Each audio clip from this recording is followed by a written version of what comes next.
Alright guys, we are in the home stretch for Metro.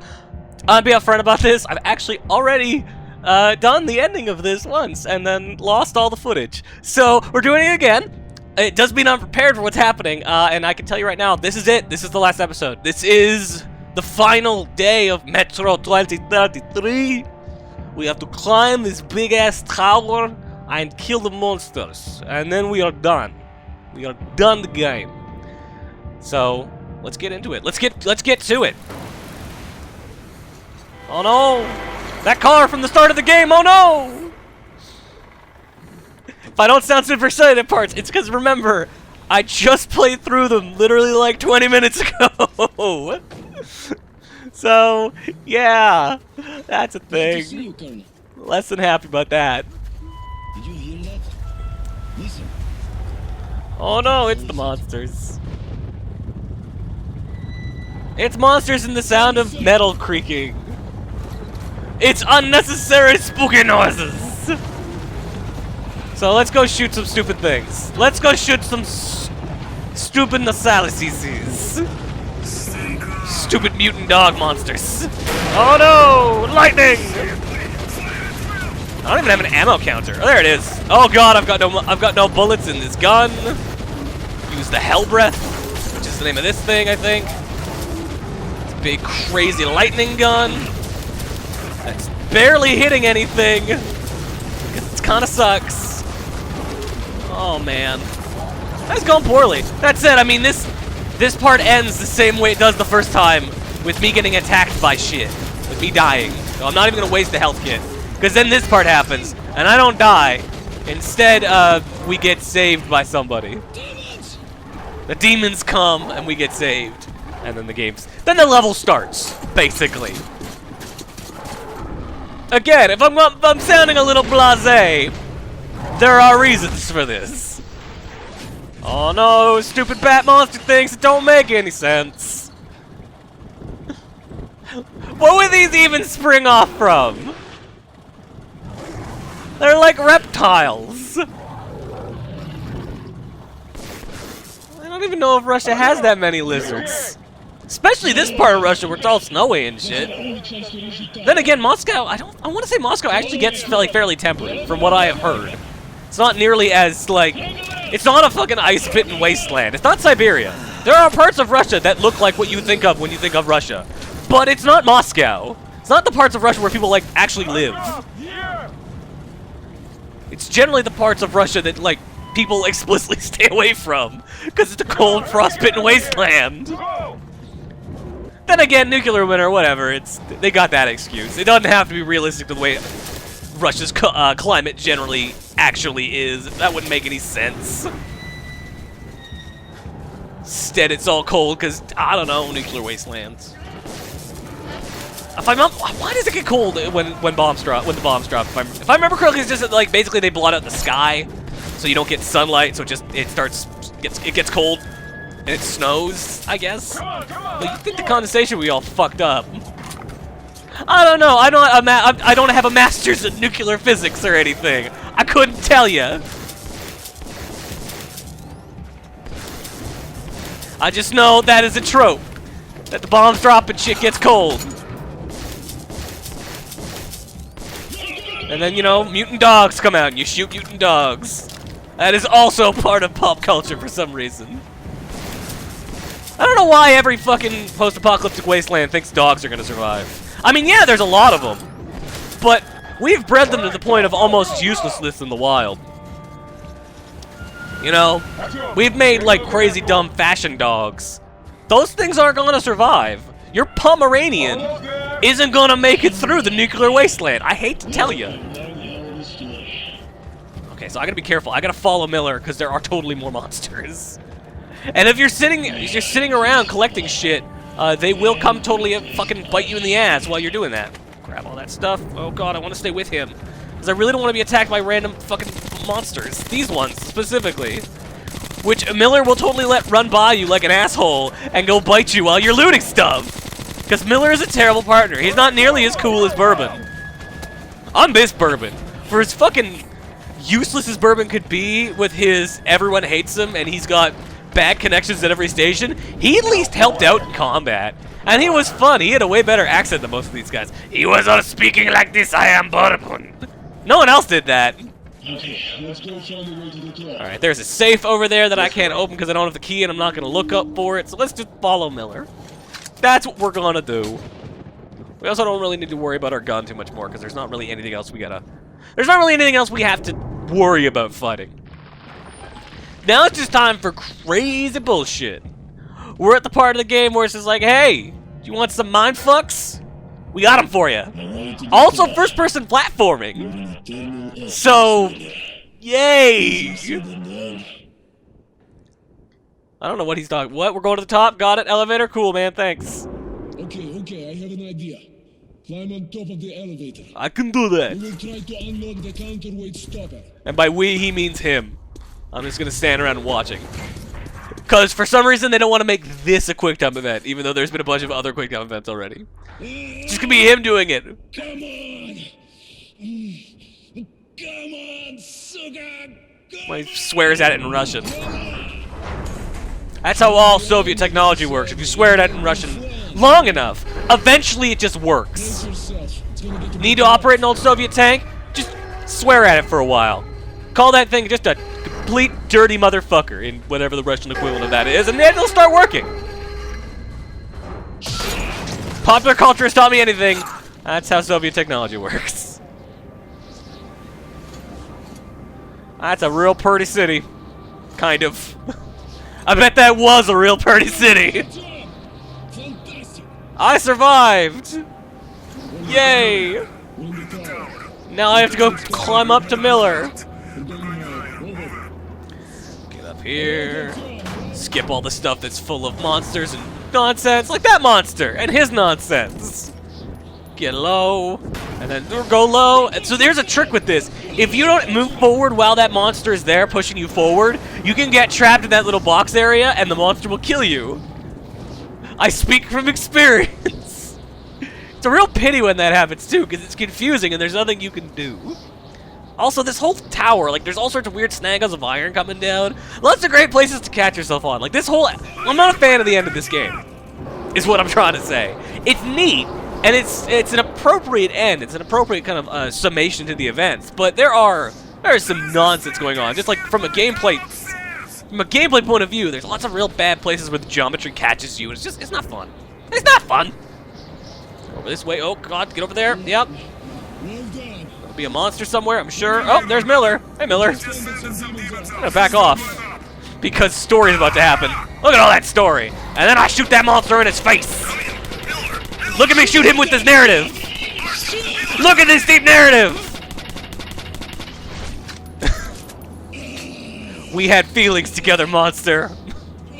Also, Miller ain't looking too hot. Alright, yeah. You express narrative. I'm gonna switch my filter. Alright. I don't like that I can hear them both on the comm channel and in front of me. It's distracting. The laser won't do us any good here until the clouds are way too thick. You need to continue first-person platforming to top of tower. That's where you must do story parts. You must make plot happen. Alright. Everything depends on you now. Unlock the door with your story powers then. Oh no. No, I gotta go through him, right. That door seems like the place you should go, but no, I wasn't joking about first-person platforming. Gotta go up this area. Gotta go up here. And I gotta go... Oh, is there anything over here? No. No, there's not. There's no more secrets or safes or nothing like that to get. It's just figure out your way through. I guess I'm not going that way. I guess I'm going this way? No, that doesn't look right either. Is there a ladder or something I'm missing? Yeah. It happened last time too, where it's this random snaggle of iron. It's a ladder once you look at it, but it's so easy to overlook. Jump at it. It's a quick time event ladder, so I'm gonna start matching X. Yep. Oh no! Tension! It's doing this twice that makes it especially bad. Like, this is fine. This is totally a fine ending if you're seeing it for the first time. It's just, you know, this is my third time seeing this now. Because I've beaten this game once. When we reviewed the Redux version, we did a quick shave where I don't put a score on it. It's kind of just like a quick and dirty review. I played through the entirety of this game just for kicks, and then I played through it again, obviously for the recording of this, and now this is my second time seeing this ending because I fucked up the recording there. So yeah, I'm maybe a little over it now. I'm perhaps a little good. Oh, it's time for the alien G-Men monsters to start talking to me. That's right, I am. I'm coming to finish off this narrative that was never super well explained. Like, the Dark Ones are in the background the entire time. Your whole goal is, oh, I gotta save my station. I gotta save the exhibition station, where I come from. And they do a terrible job in this game of expressing why the Dark Ones are there, whether they're even a threat, whether you should feel sympathy for them, or whether they're just monsters. It's not until the very end, this part right here that we're getting to, that they're like, no, it's a moral quandary. You don't want to. They're people and they're fighting back against you. And oh, look at their crazy beehive city. In the book, I've heard they do a better job at expressing that. In the notes, they kind of talk about Archam's trepidation a little bit. But right here is the only place in the game where they really make it seem like there is any sort of morality here. Up to this part in the game, normally, yeah, look at that, that's janky as shit. It's just like, no, the Dark Ones are whatever. They help you out now and again, but they're just this mysterious force. They don't even necessarily have minds throughout the game. And then all of a sudden, they're like, no, now they're actually against you because they figured out what you're doing, even though they were helping you out earlier. And they're not trying to, like, maybe make you understand. There's issues here with the way the narrative is paced in this game. That's what I'm saying. Here's another weird gameplay thing, just while I'm complaining. Because I'm doing that, apparently. That's what my goal for this ending is. It looks like you're supposed to, like, jump your way up here, and, oh, I gotta figure out how the hell I'm gonna platform up there. This seems confusing. Oh, man, what am I supposed to do? Ladder. But it's a weird ladder. Oh, but what the hell? So the first time I did this, like, it wouldn't let me climb this ladder. I tried to jump at the ladder, I tried to climb up the ladder, and it wouldn't happen. Until this part happened, where the monsters, and you're like, oh man, the Dark Ones, how scary. And then I was able to climb the ladder. This time it was just let me climb the ladder no matter what. There's some scripting errors, is what I'm trying to say. Some scripting errors, some geometry problems, like, there's issues with the end of this game that I'm not happy with. But what are you gonna do? You're gonna climb up to the top of the tower and murder the Dark Ones. That's what you're gonna do. Here we are, top of the tower. Look how pretty Moscow is. Look how far off it goes into the distance. Gorgeous. Gorgeous is what it is. There we go. Put down the laser thing. Put down the laser thing. I don't know why isn't he putting down the laser thing? There we go. Now he's putting it down. I thought I set it up farther back, but no. He's got to set it up at the end of this super precarious antenna for no good reason. Aim it down at their weird beehive. See, look at that thing. It doesn't make sense. Perfect. Hold on for just one more minute and we'll get them. All right then. Oh, that's kind of cool. You can see it through the monitor. All right. And now for the part that makes no sense. Where the Dark Ones come after us and things get all silly and non-Euclidean. And we get dropped into just a mess of concrete labyrinths. Yep. Then I pass out. And wait for it. There we are. Now I'm in the weird nowhere space. It doesn't make any sense. But I'm clearly still wearing a gas mask because there's perspiration fringing my vision. So that's fun. There's a trick to this. Go like this. Go over here and be like, oh no, that door goes to nowhere. And then go over to this one and be like, oh no, that's just a door in the wall. And then fall off the thing. That's actually not what I was supposed to do. That was me just falling off the thing. I died. Oh noes. Let's try that again. This part's so weird. And it's so, like, there's precedence for it. there's a couple parts in the game where you see dark ones, and they help you out, and you're in these weird, like, light hallways. We had that part with Bourbon earlier where we really wanted to fuck that door, and the dark one saved us. But, like, this weird, fucking concrete maze thing, like, it's just... They don't set it up well enough, I guess. I feel like they could have put more hints in there that were perhaps more subtle. But instead it's just like a couple bits that are like, man, that was weird, and then now it's just this, and it's just like too much all at once. It's strange. It's very strange. Yep. There's a ceiling, of which there is none. Now to wander through their strange hallways for a while. Where are we going next? Oh, look! There's just a tiny room. Or is it? I love when games do that. When you turn around and everything's different. I don't know how I don't know how you, like, program that out. I'm sure it's something that's not that complicated, because I've seen a ton of games use it recently. But it's always impressive. I mean, it might be super complicated to do. I don't know. I'm not a fucking programmer. I don't know. But it's cool. I'm always impressed when games do that, when they do that weird, like, you turn around and then the world is entirely different. It's like, oh my god! Crazy! So yeah, you just gotta keep ahead of these guys, because if they touch you, you die. You fall off the thing. So you gotta navigate their weird corridor mazes and figure it out. I'm here, but I'm gonna keep going this way this time. Slide through that, and then, yeah. And this is like, okay, there's a wall. I don't know, there's a wall. I don't know, there's a wall. I don't know. I'm in a weird little corridor hole. This is the problem. What happens if I just turn around? Oh, I guess it's still a weird... Oh, no, never mind. Path opens up. It's a good thing I did this already, because I got stuck there for like 5 minutes last time. Going in a circle.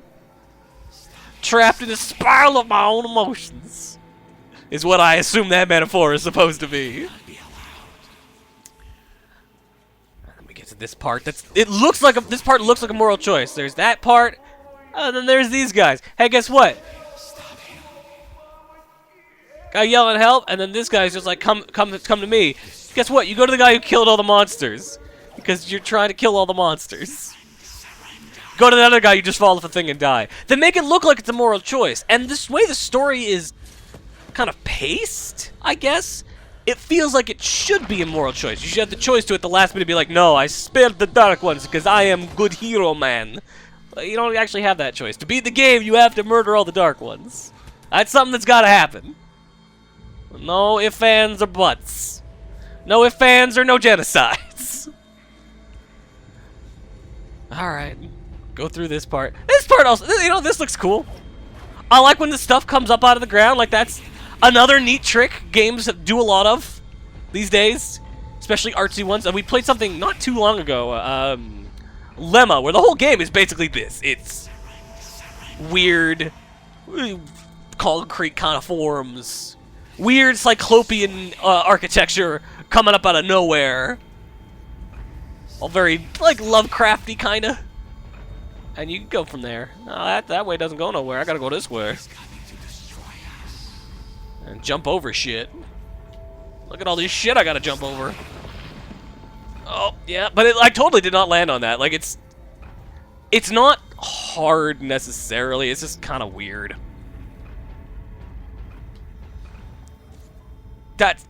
Fuck that, I failed that jump. I didn't make that jump. Oh, there's a guy from that way, so I gotta go this way. It's just like rat in a maze, just pushing you down a path. It's interesting visually, but there hasn't been enough story set up for this to be interesting from a story point of view, really, in my mind. At least in the game. I'm sure the books are different. And, like, it's not fun to do gameplay-wise, this part. So it's just weird. And here's this guy, who I think we're supposed to think is Hunter? Because he says the thing Hunter says, the guy from the very start of the game. But he doesn't look at all like Hunter. And that guy doesn't sound like Hunter. So I don't know who the fuck that is. Like, who the fuck is that guy? Doesn't look like Hunter. He says the thing Hunter says from the start of the game. But, I don't know. And then we shoot this guy. We shoot him in his dumb monster face. And he dies. And the game's over. Boom. I shot that thing. Now, here's the weird part. I did not have that revolver. That guy gave me that revolver. It was very nice of him. How the fuck did we get that revolver? Like, it's very cool that he gave it to us. It must be a magic revolver, right? It's a dream revolver. And then we pull it out of the fucking dream! I didn't have that gun in my inventory. There's no one else up here. How the fuck did we get that revolver? How in the fuck did that happen? Also, there's the dead dark one I just killed. So that's cool. But still, that is a magic dream revolver. That is the Freddy Krueger revolver. We pulled it out of the dream. Because it wasn't with us, it wasn't in our inventory, it wasn't up here, because there's no one up here except for that dead dark one. Where the fuck did that revolver come from? It's crazy that it's still with him when he wakes up. But kind of awesome. Secret ending, our chum is a dream warrior. Now I have to go watch Dream Warriors. That fucking, like, one of the worst Freddy Krueger movies. Whatever. And then, yeah, he blows up the dark ones. He says, hey, I know what's a great idea to stop the effects of a nuclear wasteland? Creating a larger nuclear wasteland. Aren't me and the rest of the humans brilliant? Nope, no moral qualms about this whatsoever. He who leads a war for the love of his fellow man. Except for these moral qualms, but still. I led my war protecting my family and friends. I don't know why these vocals are so quiet The metro. compared to all the rest of the dialogue in the game. But to this day, I wonder, when we burned the dark ones from the face of the earth, was something lost as well? Huh, was my genocide justified? Fantastic question, Archum. Guess what? No. It wasn't. They weren't even, like, invading. It wasn't a war. There was, like, occasionally a dark one would come into the tunnels and be like, oh, hey, there's humans. Hi, humans. And then the fact that they were crazy monster aliens would fuck up everything, and they wouldn't be able to really do anything with it. And it was not like they were coming in numbers and trying to take out things. It was just like, oh, there's crazy monster guys in the tunnels, and that's spooking everything else in the tunnels, and then I guess that means we need to kill them. I don't know. Here's the thing.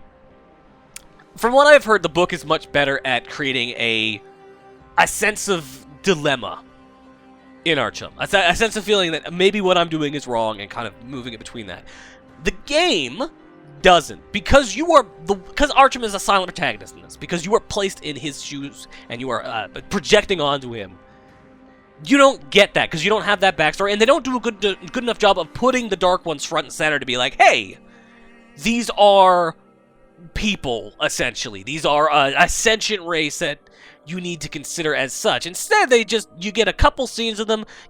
You barely even know that they're a thing. You think they might be like angels or something from the way they're portrayed. So it's only at this very back end sequence that they're like, no, they're a sentient race, and you're gonna murder them, and they don't want that in there. You need to think about them as such. Like, you don't. At this point, it's too far gone. You're already up on the tower. You already have the missile designator in your hands. You're done. It's too far. You don't have the feeling that you ever had a choice. It's just, it feels a little cheap. I know the book does a better job, but the fact that it just doesn't feel like they created the right sense of contention within the player that they needed to make happen. That said, my bitching about the plotting and pacing of this aside, this is still a fantastic game. I still really like Metro 2033. I know the shooting's a little clunky, which people have mentioned, but I like the shooting. It's you don't feel like you are some master marksman who can pop off crack shots endlessly, and it's boring. That's not that. Instead, the shooting has a sense of tension because it is a little slow. It's a little clunky. It's got a nice heft to it.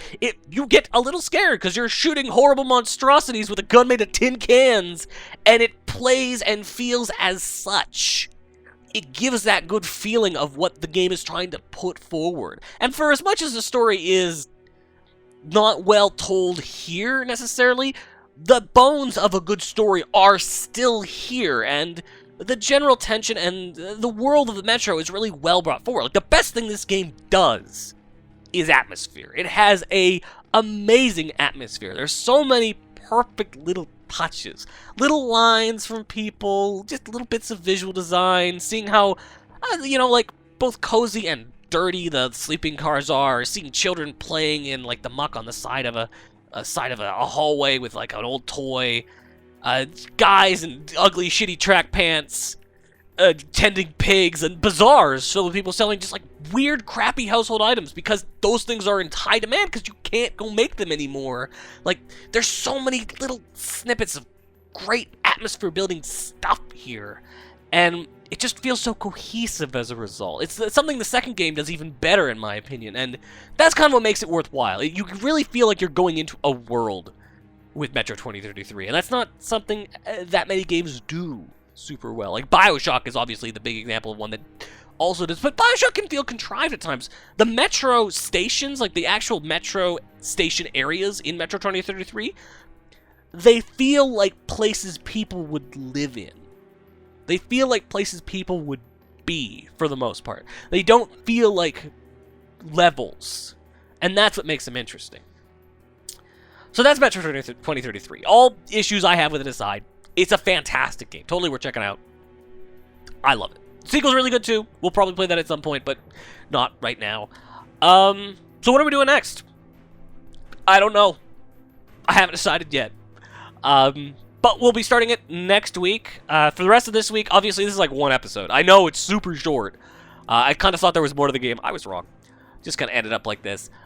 For the rest of the week, we'll have Banjo-Kazooie. We'll have that on Tuesday and Thursday, as you would expect. Instead of doing more Banjo-Kazooie, just because I want to stretch that out a little bit, we will have probably just extra heads-ups on Wednesday and Friday, so, come back for those. Those will be fun. And then what we'll do is we will have something new starting next week. Next week, obviously, Labor Day on Monday, so we won't have anything up then. But we'll have Banjo on the Tuesday, and then on Wednesday next week, we'll be starting something new. I don't know what, but I'm sure it'll be enjoyable. Because I generally tend to pick up pretty cool stuff. So we'll be back then. Well, I mean, we'll be back all week with other stuff, but we'll be back with a new series then. So until then, you guys have a good one. Enjoy your Labor Day as it's coming up. Enjoy the rest of the week with our banjo and whatever. And yeah, we're out of here. Later. Hey everyone. I hope you enjoyed that piece of HalfBeard's HUD content. We can't thank you enough for taking the time to watch it. That said, I did want to take a moment to let you all know that we do have both a Patreon page as well as a PayPal link on our website if you're interested in donating to us. Those donations will allow us to improve our recording equipment, cover the games that publishers don't send us, and take things a step further with new features such as a revived HalfBeard's HUD podcast. Our goal has always been to provide you with reliable and enjoyable content, and your support would really help us pursue that in even bigger and better ways. Thanks again for watching, and have a good one.